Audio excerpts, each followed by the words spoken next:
Hello and welcome to Love from the Other Side.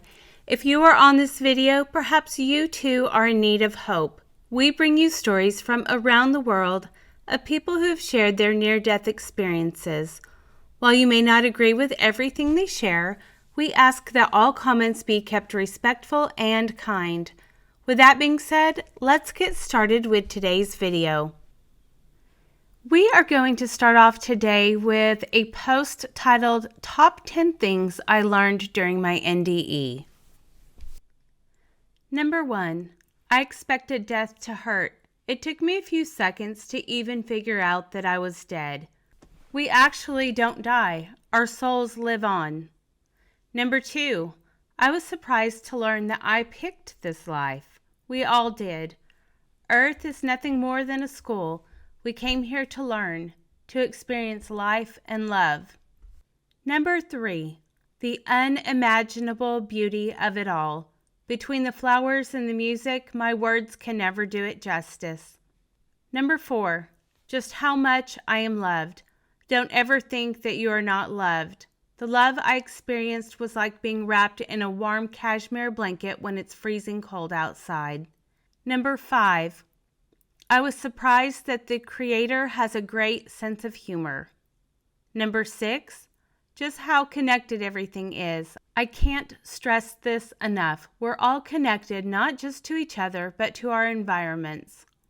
Number 7, just how much current events and issues such as greed, environmental pollution, racism, and bigotry have concerned the universe. Number 8, I was shocked at how thorough my life review was. Nothing was missed.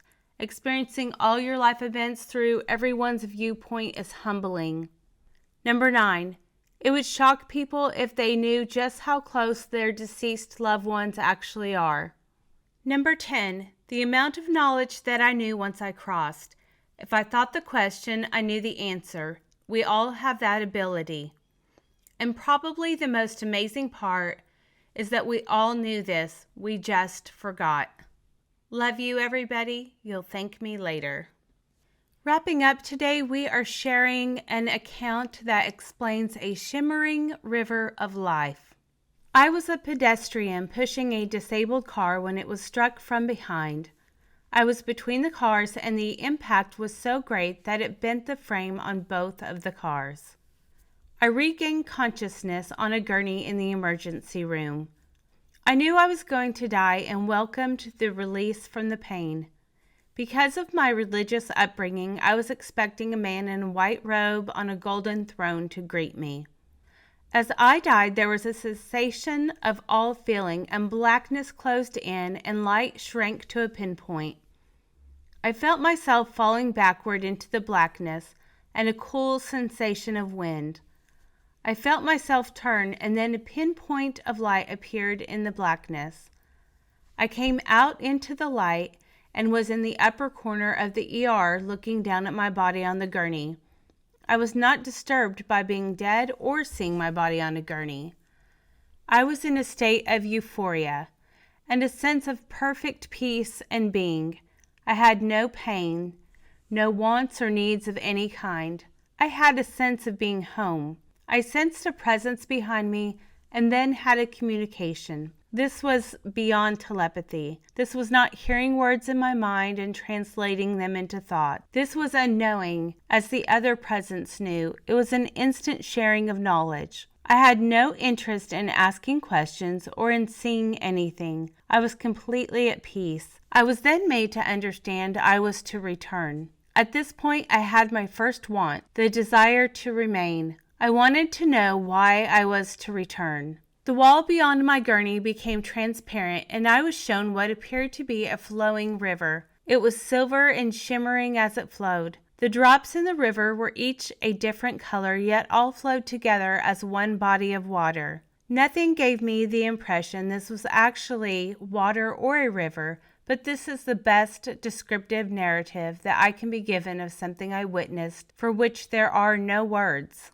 The main body of this flow was silvery, shimmering lights with different colored drops on the flow. I understood. I use this term because I did not actually hear. The colored drops were the experiences of all who had lived. The experiences existed as separate items, yet belonged to the whole. The whole was a collective knowledge of all. I understood there was no individual, just one, yet each experience was an individual making up the whole. This concept of one is so foreign to any description I can give. There seems no way of describing it now. My previous understanding of one was a single uniqueness. In this case, one is something else.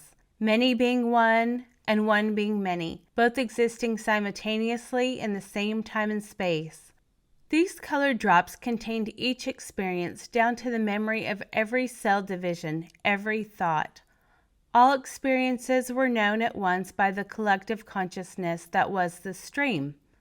Any experience could be known as if it were a first-person experience, happening at the same time it happened originally. There was no fear or joy from this stream. I use the term river of life to describe this stream. There was an understanding of complete peace, happiness, and contentment without need or want coming from the river of life. I had a strong desire to now join the river of life, and I felt this was home, where I came from. Touching the river gave me insight into realms beyond realms, universes beyond universes, dimensions beyond dimensions. I experienced infinity. I was shown a long line of experiences in other realms and realities and on other worlds. It was sometime later I realized it was my past life's review of all the existences which I had been a part of. There were beings and objects unlike anything I had ever seen or heard of, even in the imagining of science fiction writers I had read. I was made to know there were an infinite number of realms of existence, and all were part of the one, the source. The stream had distinct layers or levels that were not divided by any kind of barrier, but each seemed to be a different level of density. The one I experienced was the highest level. Where I first came after death was into the lowest level.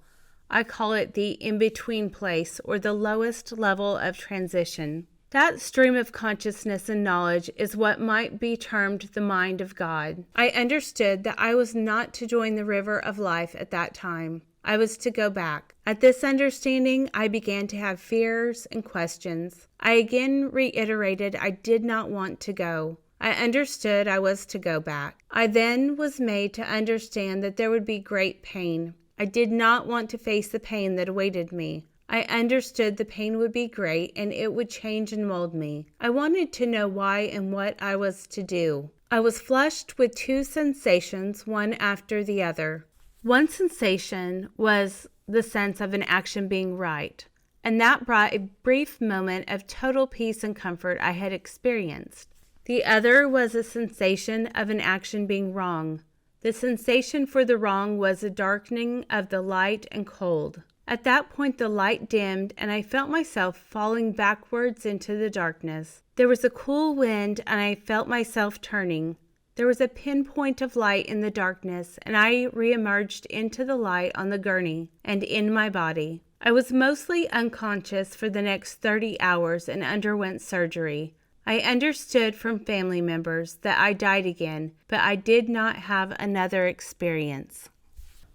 Well, that wraps up today's video, and as always, I would like to thank you for choosing to spend your time with us. If you haven't done so yet, I would love to invite you to be our newest subscriber on Love from the Other Side. Until next time, God bless.